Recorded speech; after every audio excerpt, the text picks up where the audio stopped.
5 August ছাত্র জনতার অভ্যুত্থানের মধ্যে স্বৈরাচার পালিয়ে গেলেও তার দোসররা ঘাপটি মেরে আছে দেশের বিভিন্ন জায়গায়।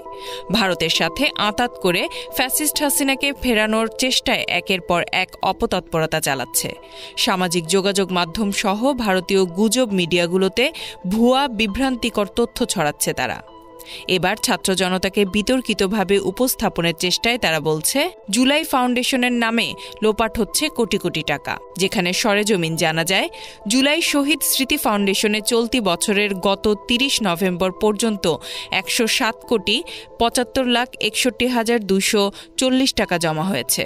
এর মধ্যে 365 জন শহীদ পরিবারকে 18,25,00,000 টাকা এবং 775 জন আহতকে 7,86,70,190 টাকা দেওয়া হয়েছে সহায়তা হিসেবে।